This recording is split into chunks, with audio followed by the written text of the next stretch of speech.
Buenos días, Paula. Buenos días, Miguel. Estamos en el Banco de Sabadell con don Miguel Montes, que es el director corporativo de recursos del banco.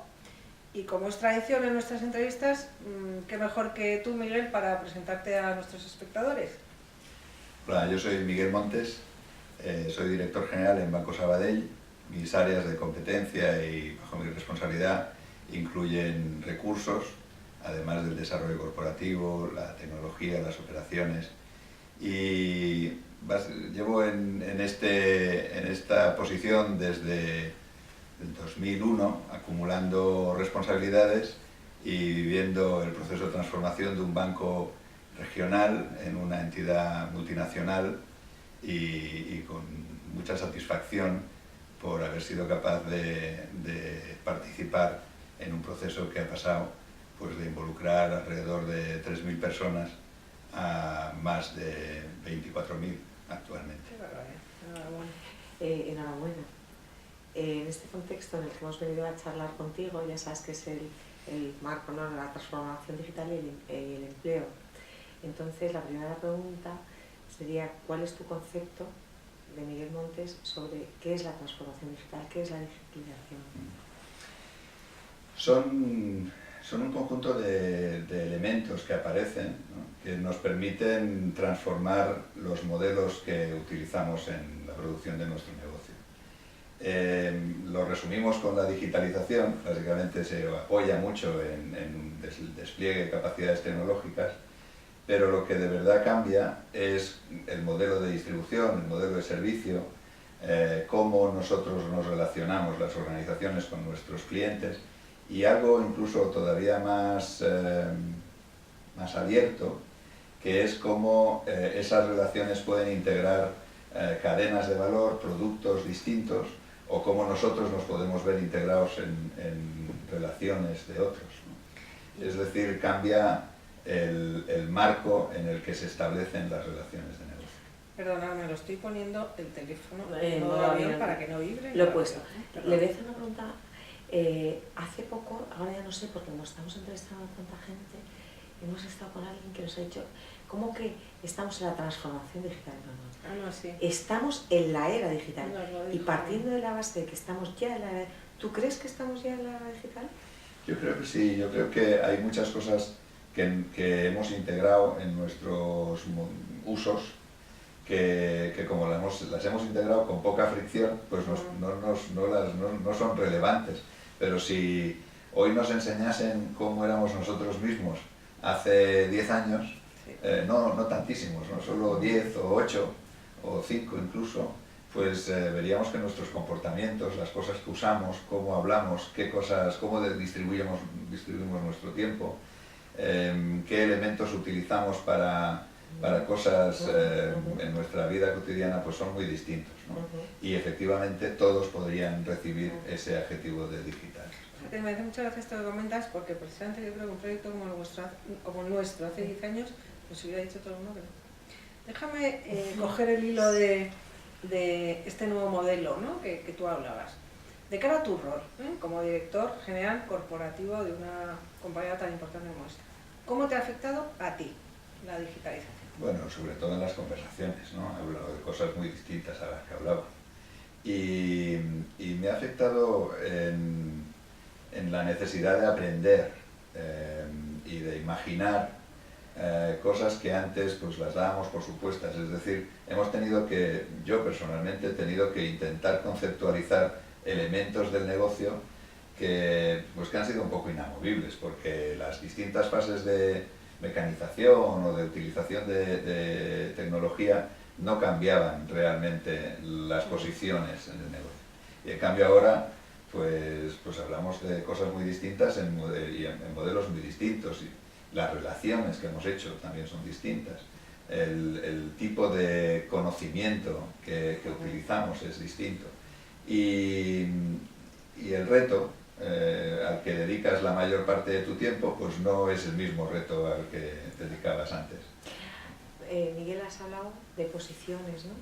Entonces, un poco en esa línea, por seguir tirando del hilo, las empresas han cambiado, los modelos organizativos han cambiado, el modelo jerárquico parece que ya no funciona para lo que exige el consumidor.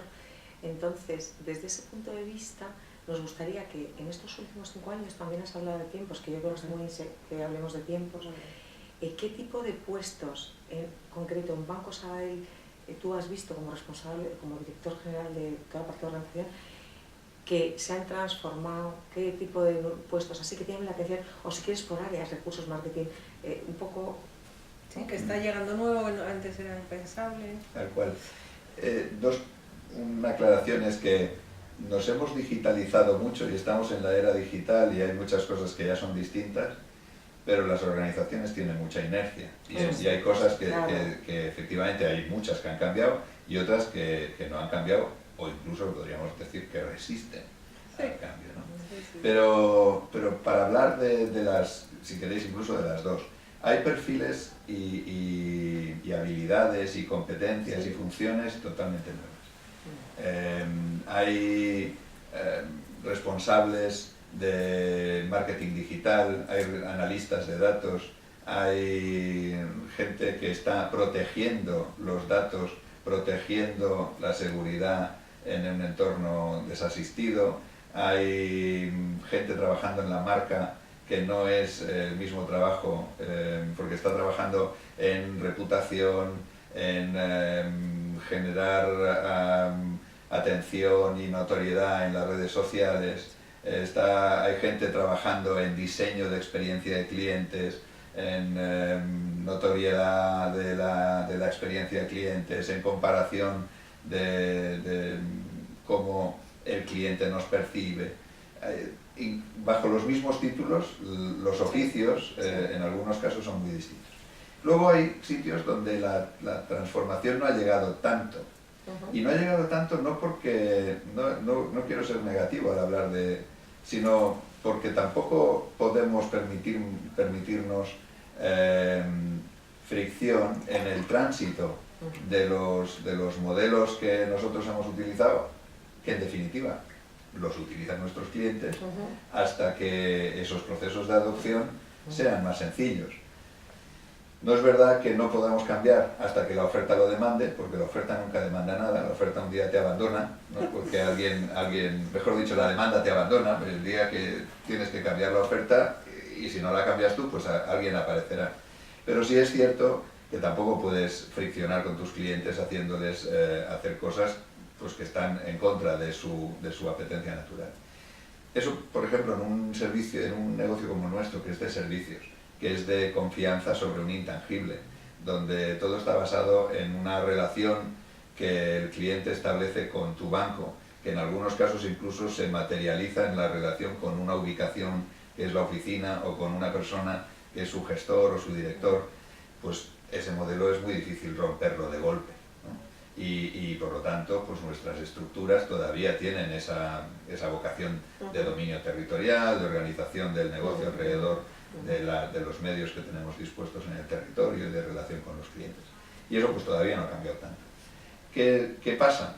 Pues que tenemos que crear y criar a esos roles intermedios que hacen que se pueda ir desplegando el cambio al mismo tiempo que no tensionan el status quo, ¿no? Y ese tipo de, pues en nuestra casa pues se pueden llamar de directores de sistemática comercial, de transformación digital, ese tipo de perfiles que son gente que normalmente combina un conocimiento del negocio tradicional con una capacidad de aprendizaje de las nuevas capacidades, ¿no? ¿Te parece que venimos un poco al futuro, ¿no? Un poco porque el objetivo de este libro, como sabes, es ayudar al público en general de Walker 25, que no me atrevo a decir 85, pero casi, a ser conscientes de la realidad nueva que tenemos, ¿no? Y ayudarles. ¿Qué competencias dirías tú que son las más importantes de cara a este nuevo modelo de negocio que existe? Hay varias, porque no todo el mundo va a ser igual, pero por supuesto hay una cosa que va a seguir siendo básica, es que la gente sea capaz de dar, en muchos negocios, pero en el nuestro por supuesto, de dar buen servicio, de participar en el proceso de interacción con los clientes. Y eso lo que puede ser es que cambien los medios, puede ser que ya no sea una visita cara a cara en un despacho, sino que sea a través de una conversación en WhatsApp. Y eso significa pues, que la competencia tiene que ser ir adecuándose al medio, pero manteniendo esa capacidad de ese nivel de autenticidad en la relación, de simplicidad, de lo que se llama fairness, ¿no? En inglés, Sí, ¿no? De ser auténticamente conveniente para el cliente y formal, íntegro. Eso va a seguir siendo básico, porque en un mundo digital parecería como que las personas no cuentan, y yo creo que es al revés. Es muy accesible, si uno tiene capacidad de inversión, puede conseguir la tecnología. Lo que va a ser diferencial en esa experiencia, en esa relación con el cliente, van a seguir siendo personas. Y la adecuación de que esas personas se adecúen al medio y sean capaces de... Y ese es nuestro reto, transportar gente de lo que llamaríamos el modelo tradicional a ser capaz de llevar su oficio a ese nuevo medio. Eso es parte de la transformación digital. No optamos por la sustitución, optamos por la evolución y por facilitar el desarrollo. La segunda es gente que efectivamente tiene oficios que no están, o sea, analistas de datos. Pues hay que criar analistas de datos, hay que tener gente que sea capaz de combinar una técnica con el conocimiento que le aporta el negocio y conectar puntos y encontrar patrones y generar oportunidades. Y la otra, desde mi punto de vista, pues también es una capacidad tecnológica, porque al final todo esto requiere una complejidad que requiere también gente capaz de hacer que esa complejidad sea útil, sea eficaz. Desplegamos millones de kilómetros de fibra, con miles de puntos de conexión electrónica, con montones de almacenamiento. Solo pensar que algún día nos pudiéramos equivocar y hacer un lío con la información de los clientes, pues da un vértigo de la pera. Y eso pues es... y además transportar esa seguridad, que tradicionalmente es uno de los valores que los bancos ofrecen a sus clientes, pues transportarla a un mundo no físico, pues tiene su truco, ¿no? Voy a hacer una pregunta que es la pregunta un poco incómoda, ¿no? Y es desempleo, pues, un poco el origen de esta iniciativa es, la gente se pregunta qué va a pasar con el empleo. De hecho, por eso la ministra Fátima Báñez nos ha escrito el prólogo del libro. Y entonces, desde tu punto de vista, que llevas aquí, mucha gente nos dice en el corto y en el largo, nos dan respuestas diferentes, ¿no? Pero estos últimos 5 años, en Banco Sabadell se ha creado o se ha sustituido empleo. ¿Cómo ves esto? Aunque se haya hecho hasta ahora, ¿cómo va a ser el futuro? Yo creo que se transforman los empleos, pero no me parece que tengamos que sufrir las personas por ser sustituidas por las máquinas. Creo que las máquinas ya las estamos usando mucho, pero a mí no me da la sensación que el proceso acabe sin el expertise humano, sin la necesidad, sin la necesidad de que haya elementos que solo las personas somos capaces de movilizar. Yo leo mucho y oigo mucho sobre inteligencia artificial, pero hay elementos que son tan costosos y tan insustituibles en las personas. Es la intuición, es la capacidad emocional, y hay muchísimo de eso en los negocios. Parecería que en un banco todos son números, y que va, casi todos son emociones.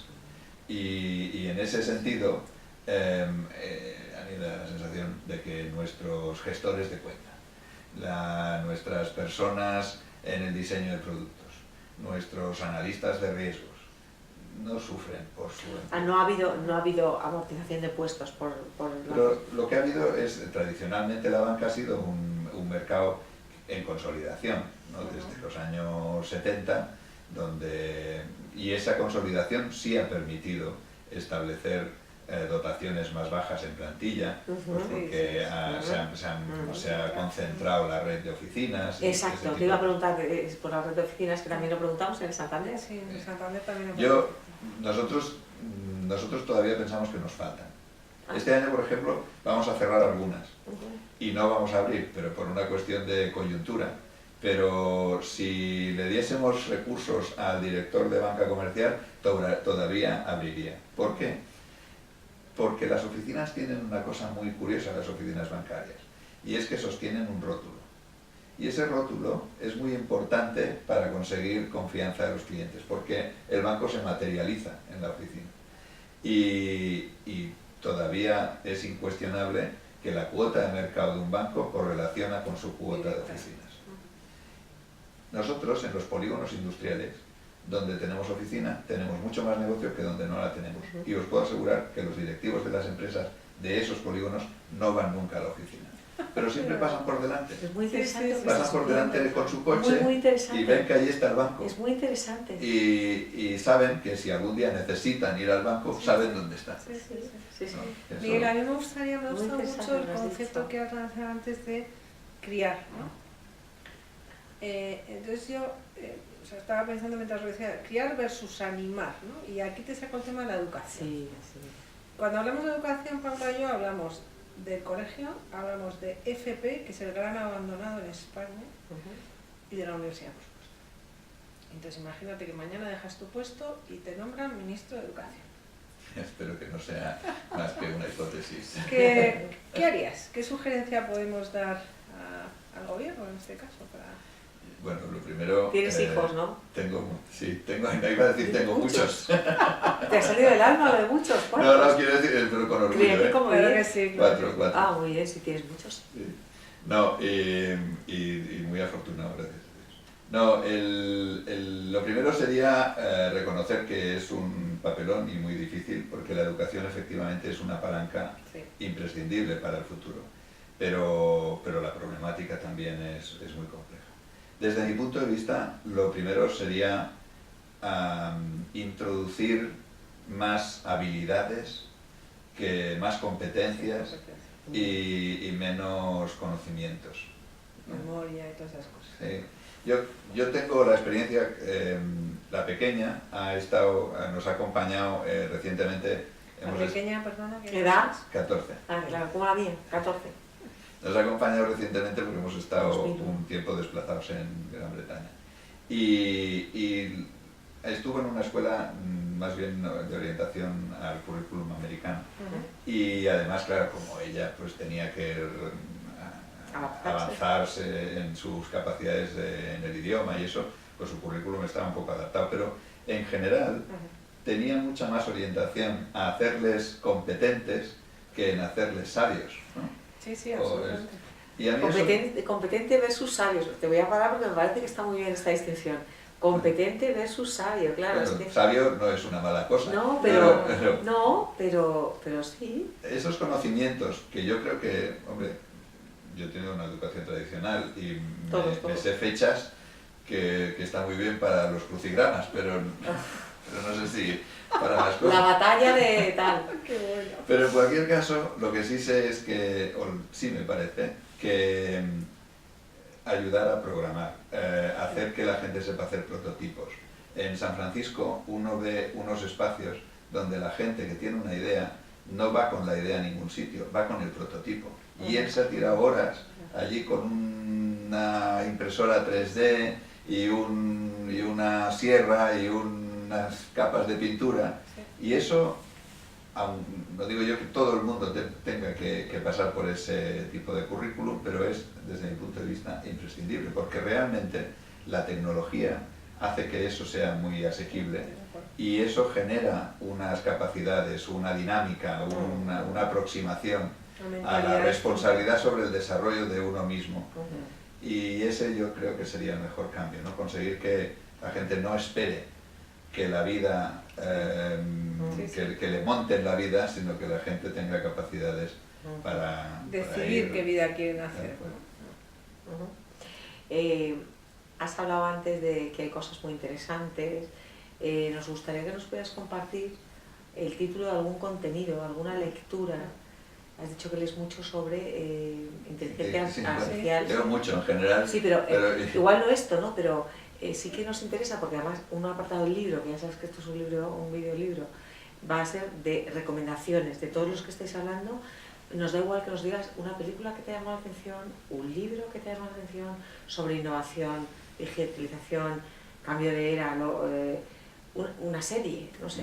Canal YouTube. Canal YouTube.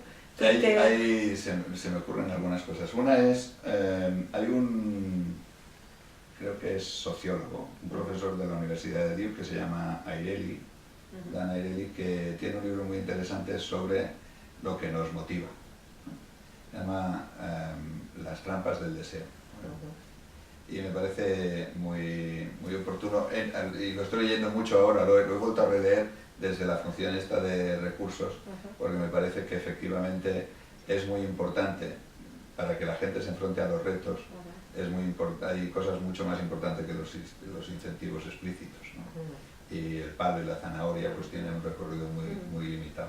En cambio es mucho más relevante el reconocimiento, el éxito, la realización personal, la capacidad de sentirse parte de algo importante. Bueno, otro que... ¿Está traducido al español? Sí. Porque has dicho el título. Lo que nos motiva. Bueno, el título es Las trampas del deseo. Las trampas del deseo. Pero tiene varios, el diseño. Luego, últimamente leo, pero no sabría decir un título en concreto, pero leo muchos informes sobre cómo va a ser este mundo con las startups y con los incumbentes y hay informes muy interesantes de gente como McKinsey y gente así que establece ya ese concepto de ecosistema, ¿no? Sí. Donde todos, en lugar de... Y a mí me gusta porque me gusta este concepto más de evolución que de sustitución y poner en valor lo que uno tiene y cómo eso le da capacidad para enfrentarse a ese futuro cambiante. No sé. Miguel, volvemos un poco a ser un poquito serios y vamos a hablar del mundo de las leyes. Y aquí las normas, ¿no? Hay dos matices que nos gustaría tener tocar. Una, el empleo, ¿no? Lo que es la regulación laboral, ¿no? Que se está viendo que se está quedando un poquito fuera de la realidad que tenemos. ¿Cuál es tu visión respecto a qué relación va a haber empleados, empleadores, si es que se puede llamar así? Y por otro lado, la realidad de la era digital nos demuestra que las leyes todavía no han... Uy, esto, perdón, es porque he puesto una alarma. La era digital está generando temas muy interesantes y muy complicados como la ciberseguridad, la ciberdelincuencia, en fin, muchas cosas, ¿no? La confidencialidad, por ejemplo. Para los bancos, ¿Qué piensas tú de eso y cómo, en fin, qué sugerencias puedes hacer? Yo creo que las leyes son el mejor invento que hemos hecho y por lo tanto me resisto a empezar criticándolas. Pero, está bien. Muy positivo, muy bien. Sí, no, pero estás hablando con dos licenciadas en Derecho, sí. Y desde ese punto de vista creo que efectivamente hay una cierta prudencia del legislador que nos protege, que es no acelerarse o no atolondrarse en el cambio de las leyes, ¿no? Pero efectivamente creo que pues es natural que las leyes, como todo lo demás, pues tengan que cambiar, a lo mejor con un cierto retraso o con una cierta lentitud, pero tendrán que cambiar. En términos de lo que es el marco de la regulación laboral, yo creo que ese marco tiene una tendencia a la protección del elemento que se considera más débil, que es el trabajador, que en algún momento tendrá que reconocer, como tú decías, una nueva realidad, donde ni las empresas son lo que eran, ni los trabajadores tampoco son exactamente. Por no hablar de los sindicatos. Efectivamente. ¿Qué función van a desempeñar a futuro? Y ese proceso va a tener, yo creo que ese sí va a tener mucha fricción.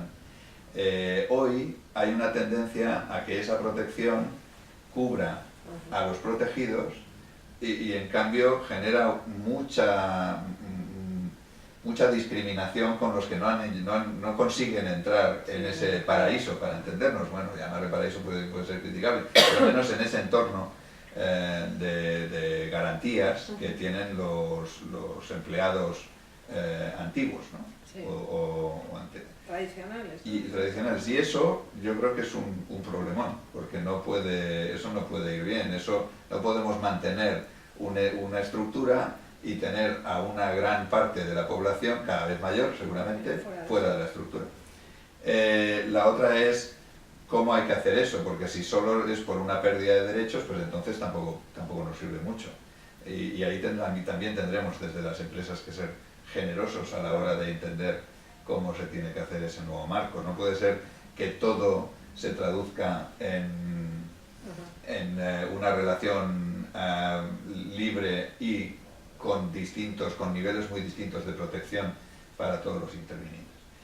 La última cosa que yo creo que también tenemos que entender es que va a producirse de una manera natural un fenómeno, que es que para mucha gente que va a ir llegando al mercado de trabajo, no va a ser obvio que su primera elección sea encuadrarse en una organización y tener un contrato tradicional de empleo, sino que pues no sabría, un término podría ser ese de la uberización del mercado, ¿no? Donde la gente pues funciona un poco como self-employed. Sí, por proyectos. Eso es muy interesante hablarlo con él porque esto es una gran compañía, con lo cual siempre me he preguntado, lo hemos comentado tú y yo creo, que está muy bien, pero las grandes compañías, ¿tú crees que van a transformarse y van a empezar a realmente a contratar a mucha gente por proyectos? ¿Ya lo estáis haciendo ya? Sí, lo estamos haciendo. Sí. Con gente se confirma. Sí, se confirma. Sí, lo estamos haciendo. Es verdad que lo estamos haciendo. Nosotros trabajamos con grandes compañías, pero es una cosa como muy específica. O sea. Bueno, todavía no es lo mayoritario, pero ya es muy relevante.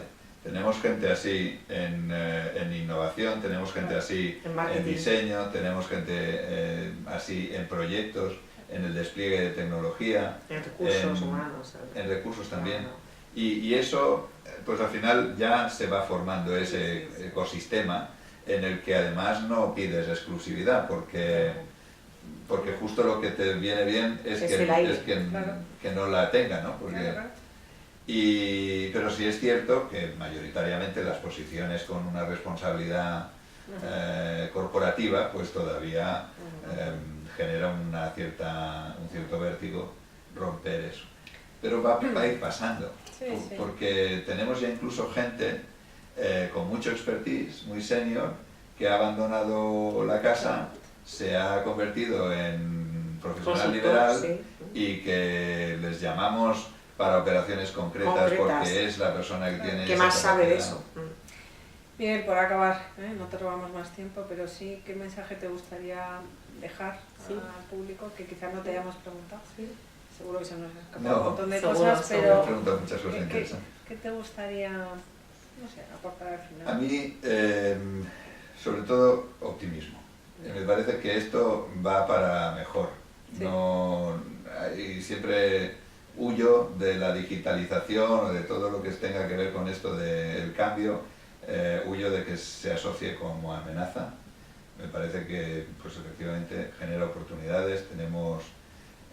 y además abre ese mundo de oportunidades a instituciones, a personas con menores barreras de entrada para el aprovechamiento de las mismas. Yo creo que este panorama solo puede que animar a la gente. Me preguntaban hace un tiempo en una presentación donde estábamos explicando cómo iba a ser el proceso de integración de una entidad y un chico que estaba en el debate se presentó como empleado de esa entidad y me dijo: ¿y usted cómo va a motivarme si lo que acaba de decir es que van a sobrar pues empleos y que van a haber reducciones? Y le dije: hombre, pues si usted se fija en eso, pues efectivamente va a ser difícil que usted se motive. Pero yo de usted, que tiene una pinta estupenda, que tendrá sus capacidades, usted va a ser miembro, de entrada ya es miembro de una empresa que va a tener en ese momento 18.000 personas. Si entre 18.000 oportunidades usted no encuentra la suya, ¿no? Y ese es un poco el approach. Yo creo que efectivamente que hay retos, pero hay muchísima oportunidad y básicamente depende de nosotros. Bueno, gracias. Tenemos que decir que Miguel ha venido expresamente desde Barcelona, hacer esta entrevista, con lo cual te lo agradezco. Muchísimas gracias. Bueno, pero eso no hace falta donaciones, pero yo vengo aquí estoy aquí muy Pero amenudo. que nos hace especial Muchísimas ilusión. gracias. Ya, Bueno, pero a mí en Miguel, cambio gracias. me parece, yo me siento muy de aquí también, o sea que no tengo... Sí. Bueno, pero que has tenido el detallazo de cogerte un avión para venir a esta entrevista. pues te lo Muchísimas agradezco. gracias. Llevo muchísimo. A mí me encanta Barcelona. A mí Yo también, trabajo me gusta. y he trabajado mucho para Caixa, para Aguas y tal. Pues veniros. Y me encanta Me llevo mucho Barcelona. al IES. A mí me encanta. O sea, de hecho yo voy con mis hijos a Lampurdá, al hostal, es que es un sitio buenísimo. Ampurias. Ampurias. Señores, vamos si importa a cerrar y luego seguimos Sí, hablando. hablamos, ¿De sí. acuerdo? Bueno, muchas gracias Miguel, gracias Paula y muchas gracias.